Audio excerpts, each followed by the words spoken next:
Dr. Ravishankar is an assistant professor at Cal Poly Paloma who invents smart energy-saving greenhouses.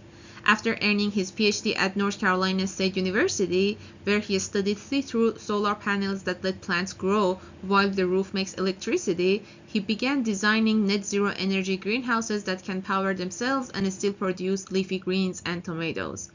In his lab, he uses computer simulations to let the students and farmers test weather settings, light levels, and crop layouts before planting a single seed, helping people grow fresh food almost anywhere while protecting the planet. Again, thank you so much for doing this, and we are looking forward to learn more about your background and work.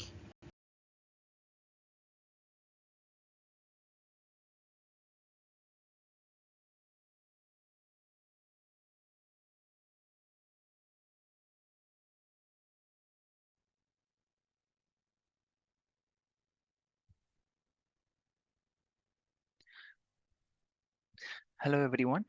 My name is Dr. Ishwar Ravishankar, and I'm recording this talk for the purpose of the Smart Agriculture Summer Camp being organized by Dr. Sarah Masood at Wayne State University as part of a USDA-sponsored project. And today my talk is going to be focused on the role of sensors and technology in indoor agriculture. And once again, my name is Dr. Ishwar Ravishankar. I am an assistant professor in Cal Poly Pomona. I am in the Department of Plant Science. Just a quick background about myself. I have a major in mechanical engineering, and I focus predominantly on sustainable energy resources for indoor agriculture. So I do have quite some experience working with the role of solar power in greenhouses as well as fields cultivation systems. Um, I completed a postdoc in horticultural science, transitioning from mechanical engineering before making my way to Cal Poly Pomona. All right, so yeah, really excited to give this talk to all of you. Okay, so in case some of you don't know what we mean by controlled environment agriculture, a quick definition. Um, Controlled environment agriculture, or in short, CEA, is a technology-based approach to farming that uses plants, engineering, and computer-managed technology to grow plant indoors, right? And it can come in different forms. It could just be something as you see in this picture, where we grow plants in flat beds under artificial lighting systems. It could also be, tall buildings with several stacked trays of leafy greens or other fruits and vegetables. It could also be a greenhouse, right, which makes use of natural sunlight. It could be something very unique, like an aquaculture system, which combines fish tanks with plant beds in a loop. Right? So again, just highlighting the different types of controlled environment agriculture systems. As you can see here on your left side, the picture shows greenhouses, which makes use of sunlight. On the right side, we have an indoor system making use of 100% artificial lighting systems like LEDs to grow the same leafy greens. Now, in this talk, I'm going to be focusing a lot on technology associated with vertical farms and greenhouses to some extent, right? But predominantly indoor agriculture systems which make use of artificial lighting, right? And this concept originated from this very cool science professor called Dr. Dixon Despomier, who basically thought, what if we farmed in skyscrapers instead of fields, right? And as this picture on the right side sort of like very succinctly shows this, you can see that he envisioned, buildings in New York City being basically used for growing crops at different levels, with the energy coming from different renewable energy sources like solar panels and wind energy, um, or even geothermal energy, which essentially makes use of the space above or below the building, So in a way, that entire building becomes very sustainable and self-sufficient, right?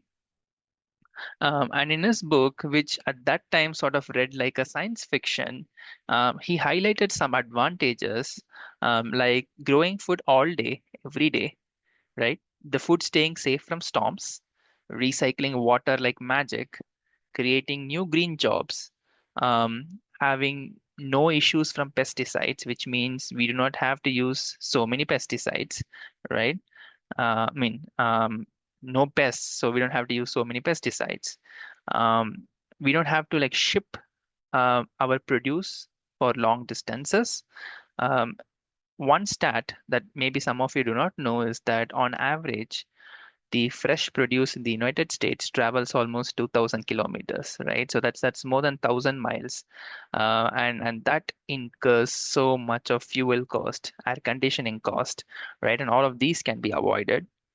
We can make use of desolate buildings, food factories, and we can even work in places without farmland, right? Which again, think of big cities, metropolitan areas, even Detroit, right, is a great example of such a situation. And so a decade after this book got released, this concept really took off in the form of indoor veggie factories. And Calera is one such company among many others, which really expanded in this area. I mean, if you look at this picture on the left side, and you look at this really cool blue colored building, that's basically a lot of LED lights being used to grow several million heads of lettuce, right? So Calera's factory, food factory, in Atlanta grows 11 million heads of lettuce. Um, in Houston, they again grow greens for stores and restaurants.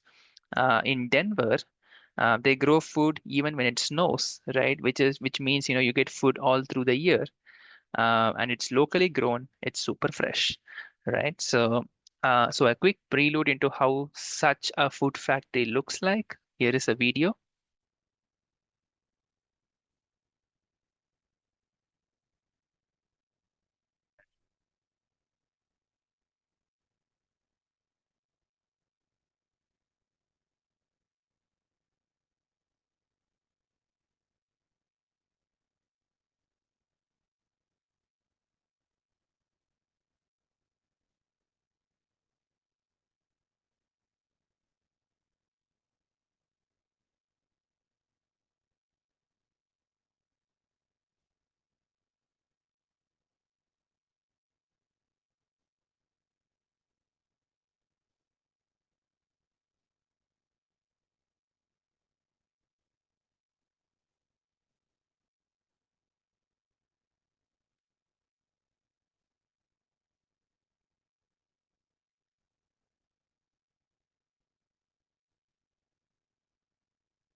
All right.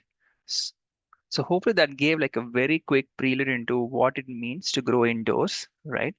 Um, so now we will move on into, super smart farming tools, right? Which is technology and sensors in agriculture, especially indoor agriculture. And first and foremost, it's our very little robo helper friends, right? So these days in indoor agriculture, um, you see in big commercial production sites, robots being used to water, move, harvest plants. It's almost like they're gardeners on wheels, right? And you can even see them zooming around with trays of lettuce or flower pots, and they basically like deliver within different parts of the site, reducing labor and as well as like saving human effort and time. Right. So in some of the pictures that you see here, you can see robot arms grabbing heads of lettuce, right? And then here I'm going to show you a video of a commercial greenhouse site that I recently took my students to as part of a field trip.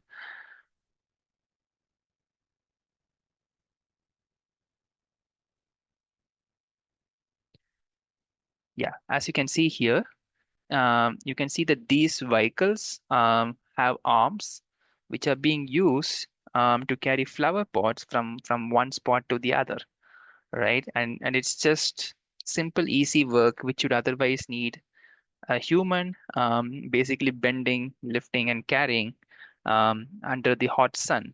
And that's something that, technology is really helping improve human and worker comfort, right? And again, this is just a fun little video of my student, moving, and you can see that the robo is actually able to track my student and move along with him, right?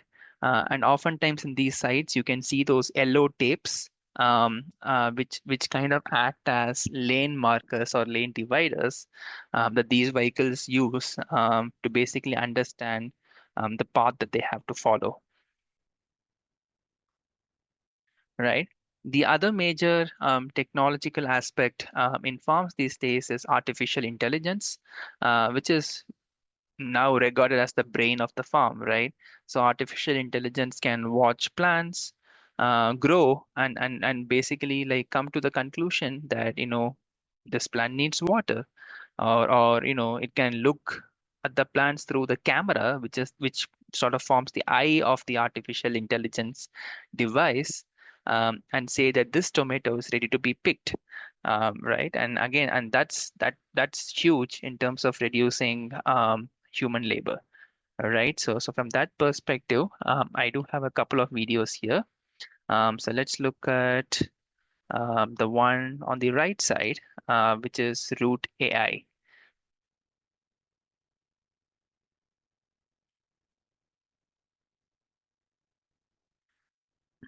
So Root AI is again a picking device, but you can see it has cameras and it's able to scan the tomatoes and see which one is ripe and which one is not ripe. Right, so it's able to identify the colors, and then once it decides that the tomato is ripe, it's able to go and pick it. Right, and it really doesn't really matter how high or low your tomatoes are, it's always able to pick them. And then if I go to this video here, it's pretty much the same, but now this one is for much bigger tomatoes in the greenhouse.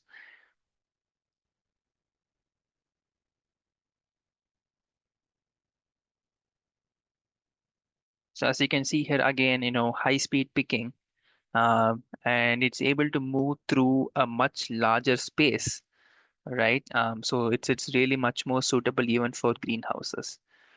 And the great thing is, these robots do not need sunlight, right? So they can operate in the dark as well. They have thermal vision cameras, which means, you can often use them at night when you are not using electricity for like turning on additional lights when these devices are in operation,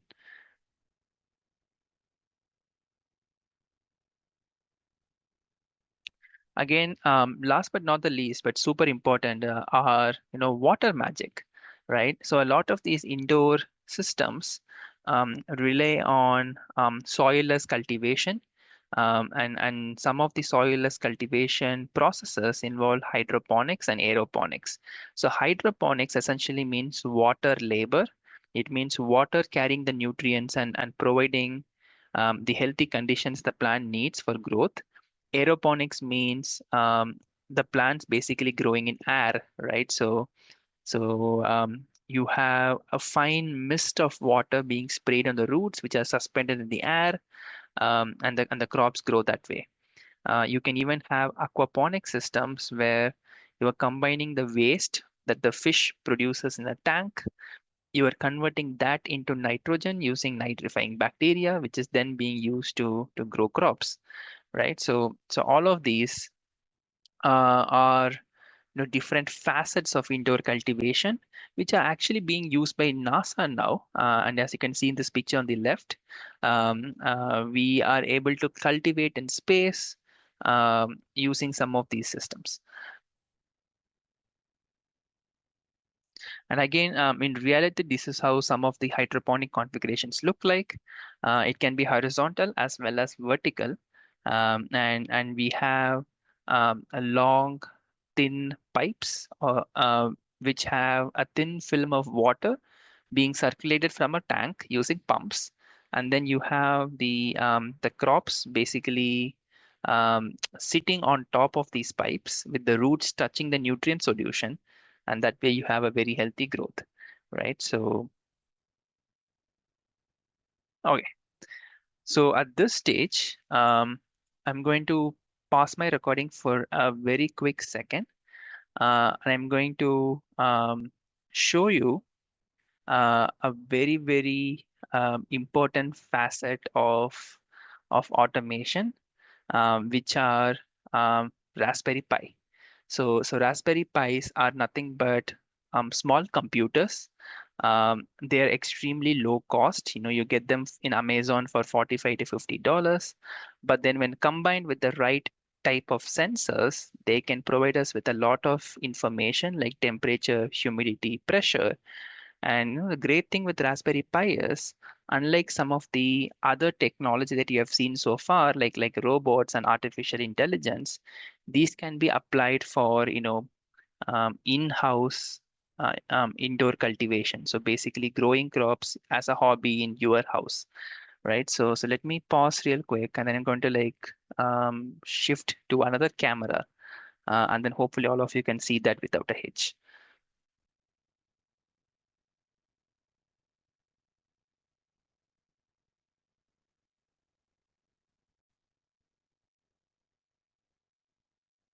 All right. So hopefully all of you can see the screen. Um, and I'm sharing the screen simultaneously from my cell phone. So I apologize if this is a little bit blurred. All right. So this here is a Raspberry Pi, right? And it's let me adjust my camera.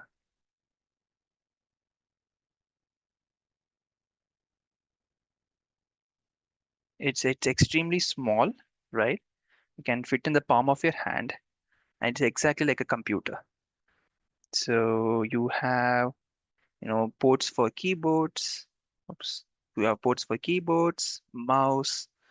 You even have a LAN cable for internet right here.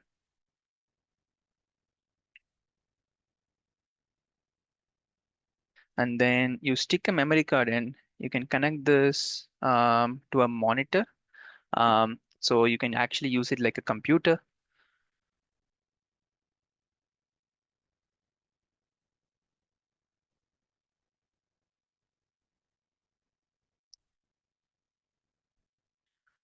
All right.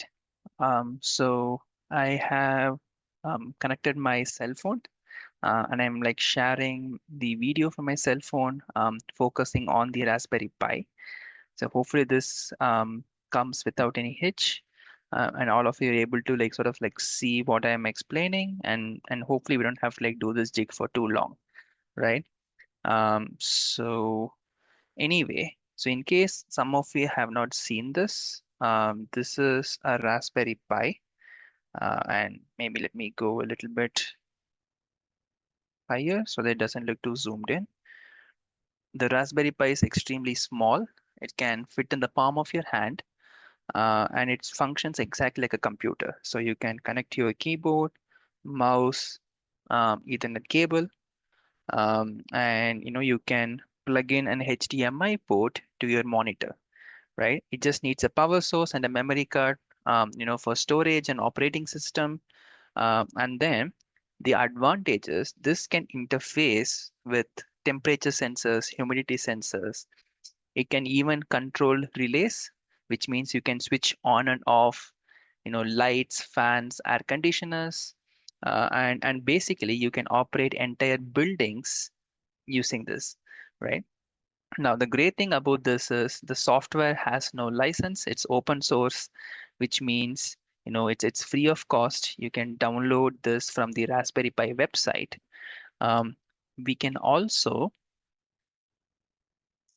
um, with little bit of knowledge of Python language, do easy to make coding. And we can see results from the sensors. We can interface with sensors, record data, etc. And so that's kind of like what I'm going to try and show all of you here today. And then I'll show you an example of how we are using this in my lab. Okay, so so with that, let me go ahead and share my screen.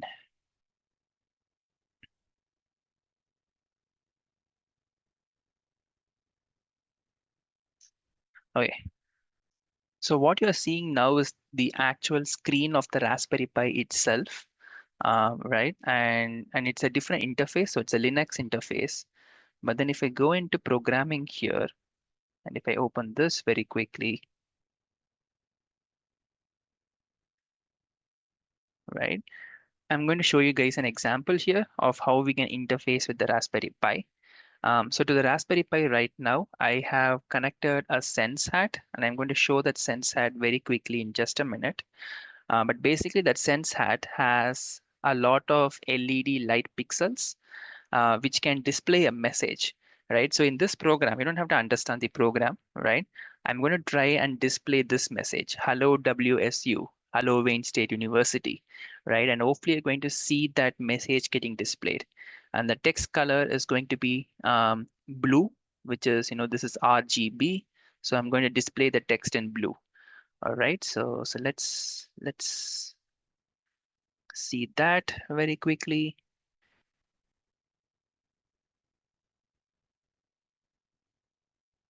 Okay,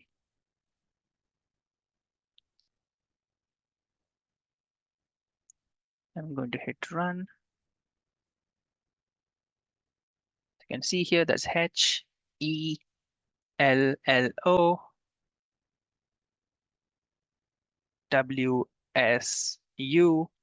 exclamation mark, right? Hello, Wayne State University.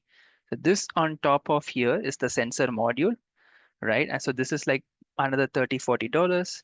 It has LED light pixels, right? And this has like a lot of cool applications, writing messages. It can even show some patterns. So let me show you one more example here.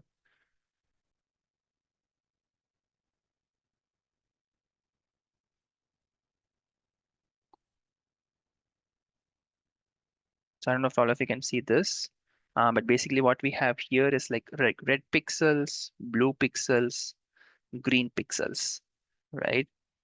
um,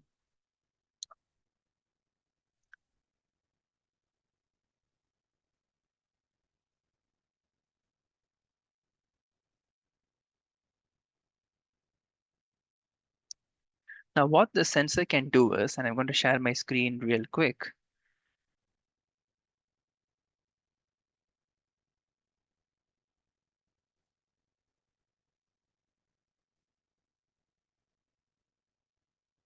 It can sense temperature, right? So if I click this, You can see right now the temperature is 38.4 degrees Celsius, the humidity is 25.4 percentage, right? And it shows like a very hot and dry climate, just typical of summer, especially if you're in Los Angeles, right? Pressure, 0 millibars, that's okay. Maybe it's not detecting the pressure, but maybe if I um, it might even just be sensing applied pressure. So maybe I have to apply some pressure to do that, right? It can even measure, tilt, pitch, roll. Yeah, if some of you're interested in aviation, aerospace, that's something that it's very fun to kind of check out. So if I click this, hopefully you're seeing this, and maybe you're not, right? So let me see. I'm going to like stop sharing here. Sometimes Zoom is funky, so I'm going to like try sharing my screen itself. Okay, so in case you didn't see the temperature, okay, so now hopefully all of you can see the temperature, right? This is the temperature. Then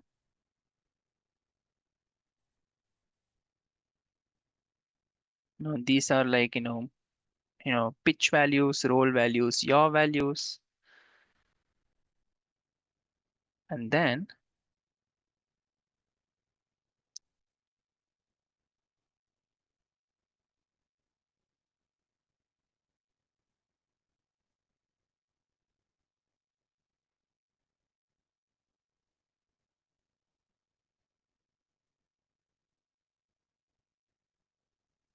okay. So I'm going to show you like joysticks, right? So if I run this and hopefully let me stop sharing my screen. Like I can go up, down, left, right. These are like joysticks, right? So it can be used to play games, but you can also use it to actuate like lights, fans, etc. based on like which direction you're moving the joystick. So if I share my screen once again, and hopefully all of you can see this, I just went up, down, left, right, and that's being displayed here, right? Which is kind of pretty cool. So all in all, Raspberry Pi is extremely versatile. It has like plenty of applications, and it doesn't need a lot of engineering knowledge. It just needs a little bit of coding knowledge, which is perfect for the skill sets that you learn in the summer, especially in the summer camp. Okay, so let me go back to my slides here. So I would like to conclude um, with one application of Raspberry Pi that we are doing in my lab right now. So on your left side, what you see is a grow tent. It can be used to grow crops in a contained environment.